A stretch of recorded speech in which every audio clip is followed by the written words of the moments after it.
Okay, I think we have a microphone at the back which will come around. Before we get there, though, maybe Bob, do you want to tell us what a libertarian environmentalism would look like?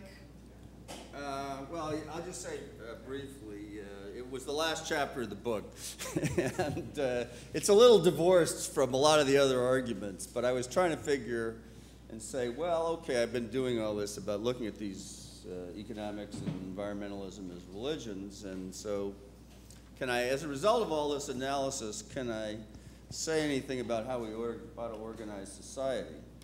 And I don't necessarily, wasn't necessarily the greatest solution, but it was the best I could do. And, you know, essentially, I guess one way to think about it was to think that maybe libertarian environmentalism is like freedom of religion. And it's like this, like Protestantism. I come from a Protestant background, and, although you might not know it at times. But so you could have a lot of different churches, and they could compete with each other, and each church can do its own thing, and it has to be protected from state interference. But if you were to translate that model to a political world, and where states are geographic, it would be kind of a model where you can do. I'm not ready to tell people what they should believe. I mean, I'd probably never be ready to tell them. And so I see that in these matters of belief, the only thing, and they are so fundamental, and people fight about them, and that we don't really like, that doesn't work very well. So we ought to let people, give them a lot of freedom to believe, but only, you know, within their own community. And so I'm willing to basically say that a community, this is a physical community, and with even its own government, can be have very wide latitude to have its own religion, if you want to call it that. But as long as you don't try to coerce other people, that would be, you know, something where we need a higher authority to make sure that doesn't happen. And the other thing is to say that everybody has to be guaranteed the right of exit. So if you have a community, you can't force people to stay. And some outside power will come in and interfere if you try to do that. But beyond that, it's a fairly minimal role. But you could have a lot of theocracies. So I'm not against theocracy, but just small theocracy. I don't want big theocracy. And so that's kind of the vision, but it's probably a little bit rough around the edges. But it's a start. It bears some resemblance to Robert Nozick and his idea of utopia. And, you know, he says that, well, the idea of utopia from the past, there really is no utopia because we don't know what it is. But we can have multiple utopias. And so actually, if you went back and read Anarchy, State, and Liberty, whatever, what's the last name? Liberty, yeah. Anyway, it has some resemblance to that, but I'm sort of getting there from a lot of other analysis, which is actually the heart of the book. Okay, I have a question at the back, and just wait for the microphone, and then please, here it comes. Lately, there's been a lot of buzz in the media about two commercials against global warming. One has it's a British video of people being executed, school children even, for opposing, for not reducing their carbon emissions. It's on YouTube. And the other one, it's called No Pressure. The other one is a photograph of a girl with a noose around her neck standing on an iceberg that's melting. Yeah. Both grievously offensive. So I'd like to know what your perspective is on that from your comments on the perspective that this is growing out of a religion or a twisted version of a religion. Yeah, I mean, obviously, there is a certain sense. Well, maybe I'll get up in environmental religion. If you actually pursue some of the logic, you recognize that in environmentalism, what's basically good is natural and bad or evil is unnatural. But in environmentalism, people are unnatural. And so that means that people are evil. And so if you pursue this logic, it actually leads fairly directly. And I'm not by any means or even close to the first person to point this out. William Cronin, who might even consider himself an environmentalist, has made the point 15 years ago that there's a certain perversity to thinking that human beings are unnatural, but then defining good as natural. And, but you also find in environmentalism, like David Brower, he's one of my favorite people to quote, but also Dave Foreman, they both have said human beings are the cancer of the earth. And Tom Watson, who was a founder of Greenpeace, modified it slightly and said human beings are the AIDS of the earth. And now you might say this is extreme, and of course it is. And of course any sensible environmentalist would know, even if these people were sensible, and they've already retracted it as I understand it. But there is a logic to it, that actually you can get to the conclusion that the world would, the new utopia, if it's not a people utopia, is actually a world without people. And there's actually books now, you know, popular books. It's the new utopian literature is well, you know about the a world voluntary without people. I think that's the title of the book. Well, there's an organization out of Oregon, the Voluntary Human Extinction Movement. Yeah, no, they're... I thought their bumper sticker should be "You First." Right. Yeah, well, no, I mean, the moderates in this movement say that it will be done by just voluntary abstinence from having children. And so in 100 years, we'll reach our goal. But, but anyway, so there is a certain sense. The thing about it is that the assumptions that get you there are embedded in mainstream environmental thinking. Now, of course, they never pursue them to that level, and they wouldn't believe it. They'd be actually somewhat distressed, I'm sure, if they actually came to accept my analysis, which is that their implicit assumptions lead to that conclusion. If you actually are a philosopher and you rigorously follow the line of where those assumptions go. But I think most environmentalists I know are actually pretty nice people. I don't hate them personally. Observation on that. You know, I've often said that the problem with environmentalists is that, and the left generally, is they don't have a sense of humor. The no pressure ad proved that the problem is worse than we thought.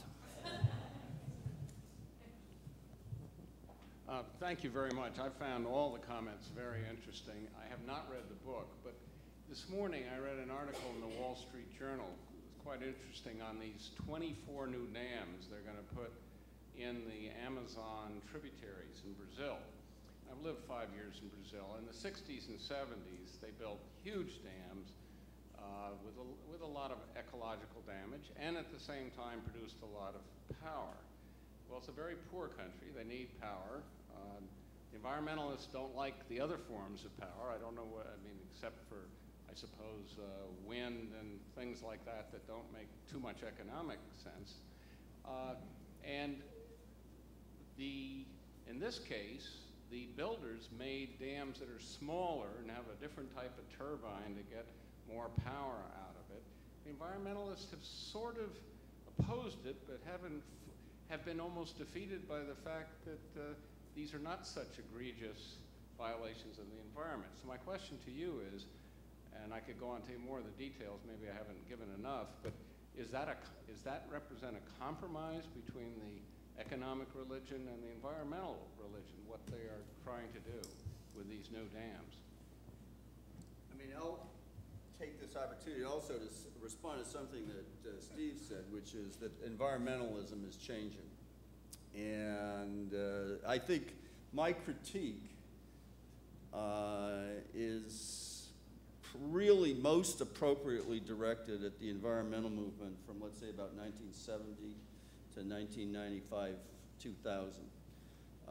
And there are a lot of environmentalists are You know, and partly it's because of climate change. You just can't play in the climate change debate without becoming somewhat pragmatic and looking at energy systems and all these other things. And I actually noticed this with my students. I teach environmental policy at the University of Maryland. And I think the students that I'm getting right now, they're all basically coming out of the environmental cause, but they're more pragmatic. They're more, as you were just suggesting. And a lot of it does, they're getting into questions of, okay, how do we organize society as a way, you know, in terms of the energy systems and everything else. But for the problem the environmental movement faces is that to the extent they get into these, they don't really have anything much to offer. They're not particularly good at it, at analyzing these questions. And the contribution that they made in the past was this sort of unique moral vision. And it was easy for environmentalists to have their vision and have their policy advocacy when what they were advocating was more wilderness areas. I mean, that was a direct reflection of what they believed. It didn't fit at all with economic religion. But if you're talking about energy, I mean, both of them, you know, they actually start getting closer together on more common ground because we have to, so I don't know. I mean, I actually do think that the environmental movement itself is in a transitional stage. And so, but I do think that criticisms such as the ones that I make in this book have played a modest, maybe more by other people who have gotten more visibility, but have played at least a modest role. I think more environmentalists now are aware, some of them, the honest ones, are aware of some of these, you know, difficulties and the fact that some of their thinking leads to these theological dead ends and so forth. And so they're trying to work something out. And I don't know how it's going to play out. So I'm a big fan of Stuart Brand's book, which is called The Eco-Pragmatist. That's a new book, so it's very good. Got a question back here. Yes, John Burlaw of the Competitive Enterprise Institute, and author of Eco Freaks. It's good to see you, Bob. Your lecture's enlightening as always. Was wondering if you and others on the panel could speak on the racism expressed historically by prominent environmental leaders. For instance, Paul Ehrlich advocating and never taking back that all Indian males be sterilized after their third child is born. Charles Worcester, the co-founder of Environmental Defense Fund, allegedly saying that we don't have to worry about the side effects of the ban on DDT because it will only affect harmfully, his quote, Mexicans and Negroes. And going back to John Moore when he was calling, you know, American Indians, Native Americans ugly and a blight on the land. So with all the focus on the racism supposedly in the Tea Party, I'm wondering if they're looking for racism in the wrong movement. And it seems to me that this could have some real policy effect because if you don't want a new housing development near you that has blacks and Latinos, you can't express that openly, but you join an environmental movement that says, oh, we can't have this because this is urban sprawl and we need smart growth, and it has the same effect of blocking housing for the poor, blacks and Latinos. So if anyone could speak on that. Well, I will say one thing about it, and I don't actually think that it's a very small number of environmentalists who are overtly racist in with respect to black, few maybe. But yeah, some of their solutions, like population, in Ehrlich and population control, I think Garrett Hardin and other people, I mean, basically they thought that we had to impose coercive measures, but not just on races, I mean, just on the whole world. But there is an element of racism that I've actually written about in the book and in multiple times. And that has to do with the idea of wilderness and the idea that when we go into wilderness, we're going into an area which is untouched by human hand. And it turns out that most areas in the world have actually been touched by human hand, by native Indians or Native Americans. they burned and they hunted and they did a lot of things, and they may have even, you know, wiped out the megafauna. And so this whole vision that environmentalism offers of nature untouched by human hand, actually it dismisses the whole presence of native people who massively altered many of their environments. And so as a fantasy, I mean, you could say, well, what are they doing? I mean, they either don't know anything about the reality of what happened out there, which might be true in some cases, or they're implicitly dismissing the humanity of these native people and saying, well, even if they did change it, they don't count. And they're different, or, you know, they're not corrupt or something. But anyway, it's putting them in a whole different category from European people. And so it's really only European people who can actually go out and alter the landscape and thereby efface or erase God's creation. And there is a strong implicit racist element in that way of looking at things. But as I say, it's not really, I wouldn't say it's racist against black people. It's racist in the treatment of any native population, basically. Yeah, I'll offer a comment that, you know, John, I think it is mostly, not wholly, but mostly a mistake to traffic in those dreadful and embarrassing quotes of those guys, mostly because they're a bunch of has-beens.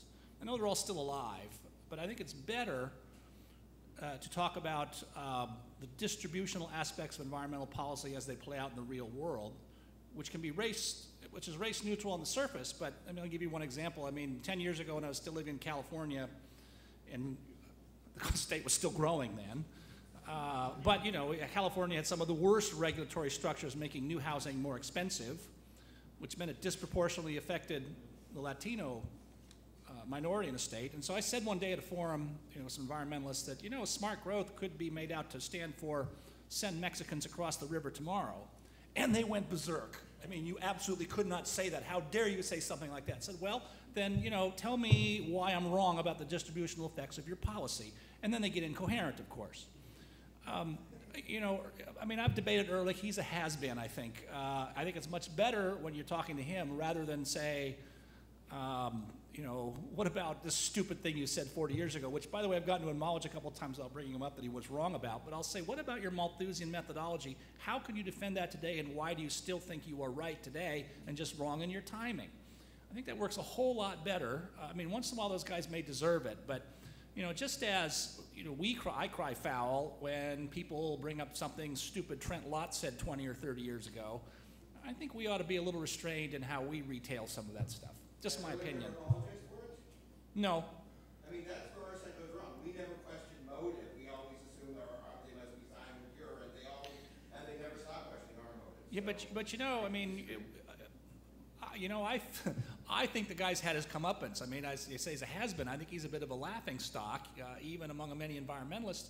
By the way, you know how the wheel turns. Do you know the Matthew Connelly book, Fatal Misconception? It's a history of the population control movement from Harvard University Press by a liberal historian at Columbia, and it's absolutely scathing of Planned Parenthood International. And that's by mainstream academia. It came out about 2 years ago. And I mean, there's nothing left of these people at the end of that book. And that's why I say that in the end of the day, usually, you know, that's why I have some confidence in science, you know, the truth wins out on these things. And so I didn't say you're wholly wrong. I just say you want to be careful about that, I think, and judicious about it. That's all. I'd like So to say we something. have, okay, go ahead. Am I on? Yep. I think your question reveals something that we need to mention if you're going to talk about religion, or especially a theological approach to religious, secular or sacred religious traditions. And that is that the Judeo-Christian tradition is deeply interested in justice, and that the ecological and some of the economists are also interested in justice, but it's not constitutional in their presuppositions. Whereas the Judeo-Christian tradition may have disputes about the nature and character of justice and what is fair, what is righteous, and what who's included and so forth, but it's not generally a part of the discussion as I've read it in the ecologists and in the mainline economists adhere to the religions that Bob has outlined. Okay, and with that, if you'll join with me in thanking all of our speakers today.